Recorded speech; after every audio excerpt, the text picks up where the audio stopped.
Hello and welcome to News Center. I'm Parikshit Luthra. US President Donald Trump's tariffs have rattled global markets, increased fears of recession and also potentially upend the world order.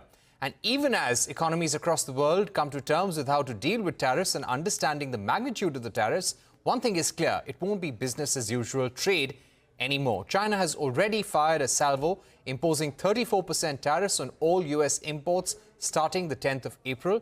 US had announced 34% reciprocal tariffs on China on the 2nd of April, taking the total levy on Chinese imports to 54%. Today, we turn the spotlight on the global automotive industry. The Trump administration has imposed 25% tariffs on all imported vehicles and auto parts. As per S&P Global Mobility estimates, about 45% of light vehicles sold in the US in 2024 were imported. So, what could be the possible impact of reciprocal tariffs on the global automotive industry? We're now joined by Mike Hawes, President of UK Society of Motor Manufacturers and Traders. Mike, thank you very much for joining us. We saw the statement issued by the UK industry body for the automotive sector. It was a strong statement of concern. How do you see the industry in UK getting impacted in the near term? And what would be your recommendation to the UK government in terms of retaliation? I think, clearly the levying of a 25% tariff is significant. That is a huge cost that you can't absorb as a manufacturer. The margins are just too thin. So that will be passed on to consumers. Once you do that, raises prices. Yes, it's inflationary, but also suppresses demand. Take that back, which means that puts pressure on the manufacturers to reduce volumes unless you can find other markets. But then you look at the broader tariff, the 10% tariffs, that's at least everywhere in the world, potentially leading to a recession. So again, we can see this having a negative effect globally. So this is clearly going to be very damaging. The challenge for the manufacturers is how do you manage it at the moment in the short to medium term? Because the second part of your question, what do you need? At this stage, it's not about retaliation. I think first and foremost, certainly for the UK government, try and agree an economic deal that will mitigate or reduce some of those tariffs on automotive. That's the quickest way to try and relieve some of the pressure. Right. I would also like to ask you now, when we speak about the next few months, how do you see demand getting impacted? To what percentage do you expect the production to be cut down to? What do initial estimates suggest to you over the next 3 to 5 months? It's probably too early to say. Again, when we think about the UK manufacturers, the US is our second biggest export market after the EU. But the companies that export to the US tend to be high value, small volume manufacturers, sports car luxury. Think Jaguar, Land Rover, Rolls-Royce, Bentley, McLaren, Aston Martin, a tremendous stable we have here. Now they're selling into a market which, it's high net worth individuals that buy these vehicles. They can continue to afford a 20% tariff. Doesn't mean they will, though, because these are shrewd individuals, successful people. They know that there's the potential, if you wait and a deal is done, then the price might come down again. So it is a short to medium term. No one's actually measured, or forecast the elasticity of demand on that yet. But there is clearly going to be a potential reduction in production unless you can find other markets. But as I said, that's really quite challenging if there is a threat to the economies of all those global markets. When it comes to India, we're not a car exporter, an automotive exporter to the United States for that matter. But yes, Jaguar Land Rover has significant operations in the UK and the European Union. How do you see the car maker getting impacted? They did put out a statement a day or two ago, sort of saying they're a global manufacturer and they will adjust accordingly. They're big enough to manage some of these challenges, but they're not immune to it. They will be definitely exposed. So again, as you rightly say, they have operations in UK, in Europe.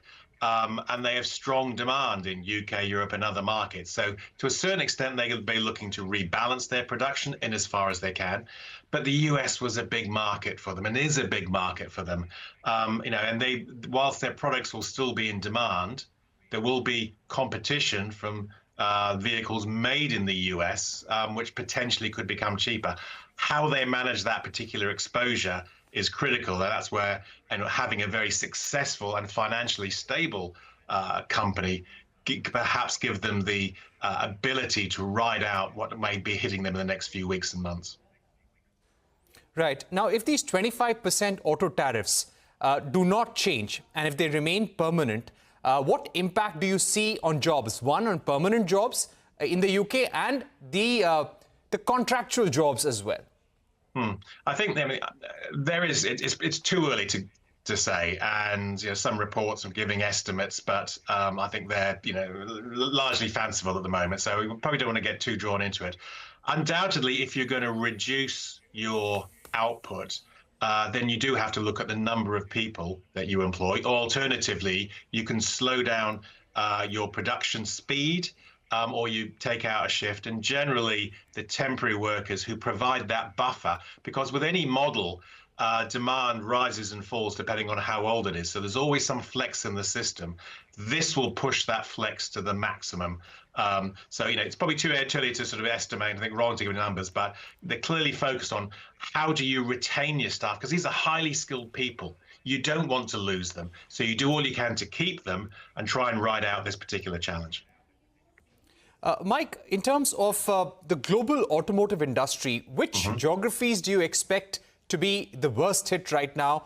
What is going to be the spillover impact of US reciprocal tariffs? Some of the trends that you can foresee for the next 3 to 6 months, for that matter? Well, the short answer is everyone is affected. The US is too big a market, and we've seen this morning, China's saying it will have reciprocal tariffs on US imports into China. Undoubtedly, the US is traditionally been a very open market. It's a very large market, second only to China.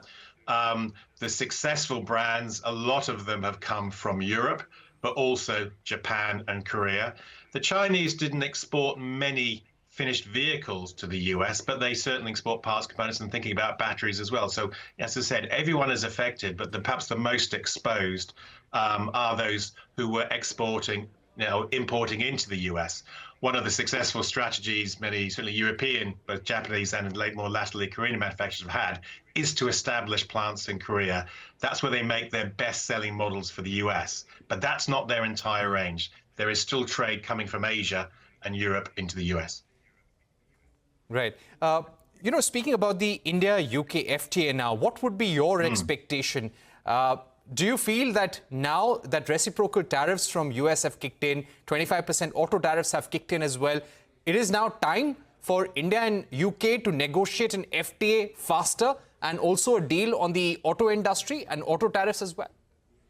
Yeah, I think invariably what you're seeing is focusing minds. And you're looking for, potential other markets, and you want to reduce trade barriers. Clearly we're seeing barriers rise. That's not good for any particular industry because protectionism generally makes you uncompetitive, and it's not good for consumers because it will drive up costs.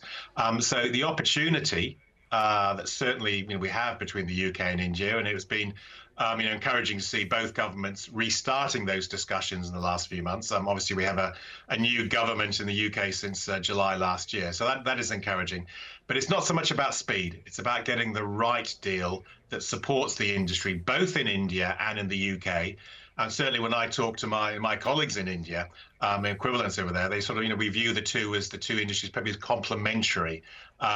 What we make in the UK, isn't in competition with which is made in India and vice versa. But getting that balance right for the long term matters. Right. What would be your demand in terms of lowering tariffs in India on cars and motorcycles? Currently, fully built cars attract a duty of 70% in India. To what extent do you want this to be brought down? What has been your recommendation to the UK government? Certainly we're in dialogue with the government. And again, it is about the balance. We'd like to see that come down. And I think, where the discussions were last year, there was certainly movement from the Indian side to reduce that. The exact number will be a matter of discussion because in any trade deal, it's not just a focus on one particular sector.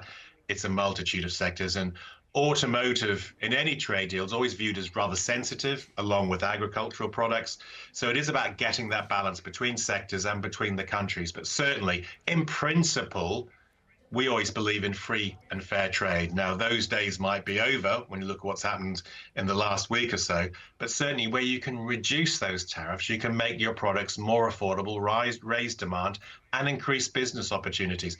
But it must be balanced on both sides of that negotiating table. All right, Mike, thank you so much for joining us with your view on the UK automotive industry and the impact on the global automotive industry as well. And hopefully we would see some progress on the India-UK FTA talks as well. In fact, so. we have been reading reports that there is a in principle understanding to get it done as early as in the next 6 to 8 months. Let's see if that can be a reality or not. Thanks again for joining us. Thank you. Time for a short break here on News Centre. But coming up, Indian startup community responds after Commerce Minister Piyush Goyal calls for a reality